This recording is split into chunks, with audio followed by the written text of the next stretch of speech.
everyone and welcome to today's video.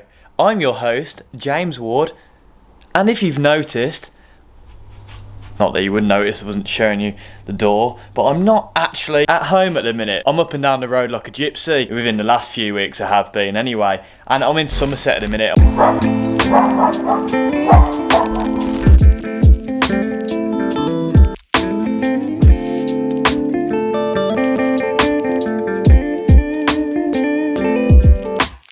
I'm on a little family vacation. I have been for the last few days and it is beautiful scenery here, so I figured why not make the most of it and make a nice little vloggy style video. So here I am, and yeah, let's go on a casual run. Today I've got an easy 12-kilometer run, so yeah, let's go through the countryside. It's absolutely lovely here, honestly. Lovely.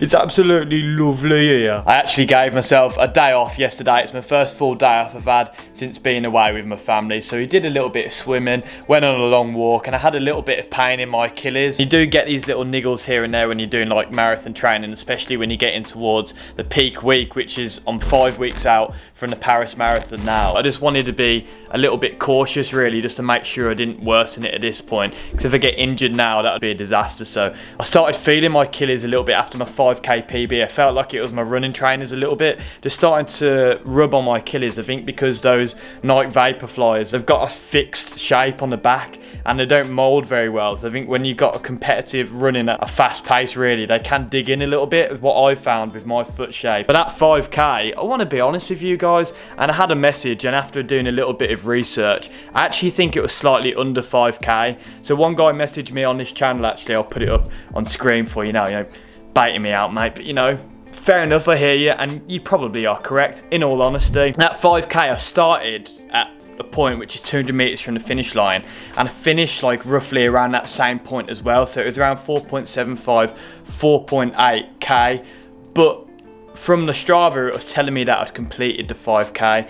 Now apparently when you're running tracks you have to set on your watch that you're running tracks, which is news to me, and I did wonder why I was like 200 meters away from the finish line, and I thought that it was just maybe the tracks are slightly over 400 meters when you're going off the GPS, but apparently what happens is if you look on a Strava you can see that it actually goes around the track a little bit more. So yeah, so basically I did 15:31 with 4.75k, so I was about 250 meters away from the finish line. Now the projected time was 16 minutes 27, but I know it would have been faster than that because my last K was much quicker, and I know I had a lot more in the tank. So that last little bit, I'm pretty sure like I would have like picked it up massively in that last 200 meters. I'm going to do that again after the marathon because there is a little bit of discrepancy.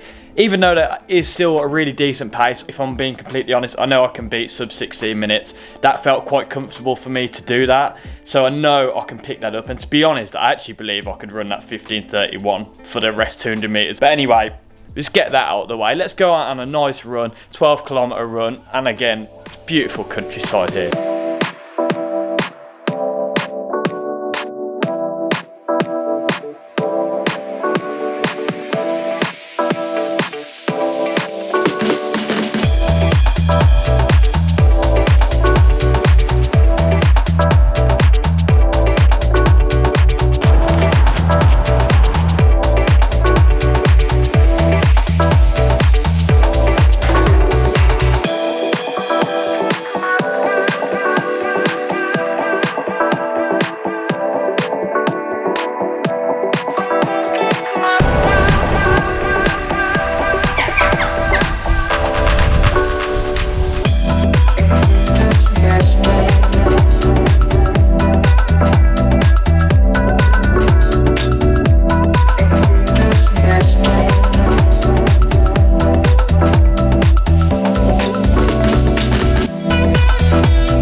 So the run is done, a nice easy 10 kilometer. To be honest, this is the easiest run of my week. I normally on a Friday we'd do some kind of anaerobic run, which would, like last week for example, was my 5 kilometre PB, or a tempo run, or just some kind of interval running.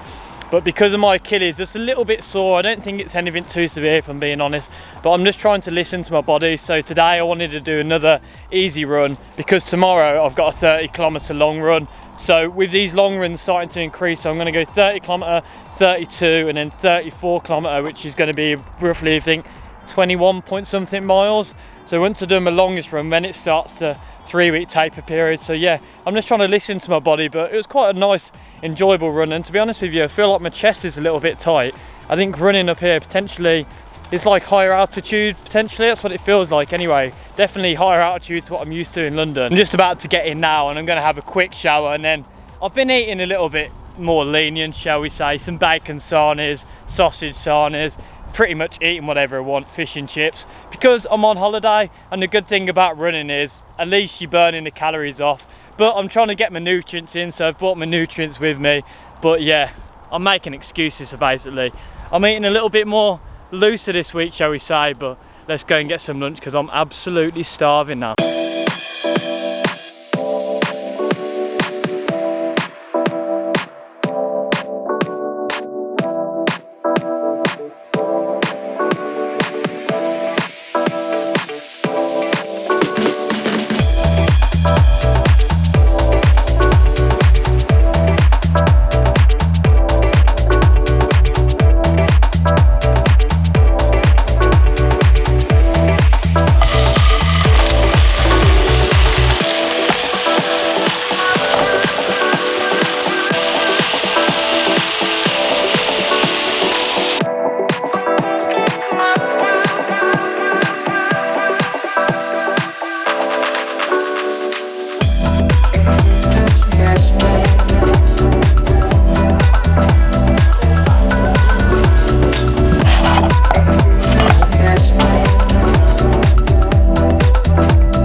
Love that combination, don't you? Lime going with the mango and a little bit of lime juice in there. Yes, Start the day. Chilling out, run complete, bacon sarnie in the books, watching the Ronaldo return. Life doesn't get any better. After the other week I introduced the lads that are performing for my fancy Premier League team, Wolseley Green, a historic club of course. I thought I would, I figured it would be a continuous segment within this series. So let's have a little look into this week's team. So very much the same in defence. Veltman comes in for the first time over here. He got a lovely 1-pointer off the bench even when he was ruled out of the game. So I have confidence that lad's going to be decent and probably going to start for Brighton today. I'd hope so anyway. Let's move forward because I've made 3 changes, taking a -4 because of the news Callum Wilson was injured. So I've brought in Raul Jimenez with his fixtures looking very, very nice. And of course brought in the man Ronaldo and Jota for Bruno Fernandes. And who was the one I took out? Danny Ings as well. Lovely to get a Villa player out of my team, being a Birmingham fan. Any chance I could get to get rid of him, I've taken him straight out. But let's have a quick look into last week's points, because we had another belting week, and quite honestly this is the best start to Fantasy Premier League I've ever had. So these are the overall points. Out of 7.9 million in the world, we're currently sitting at 2,903, 617 in England, top of all my leagues. I'm here to win it. I'm not here to make friends. This is not a game. This is a lifestyle. Thanks for watching, ladies and gentlemen. Stay tuned for more episodes coming up. Like, comment, subscribe, all of that stuff.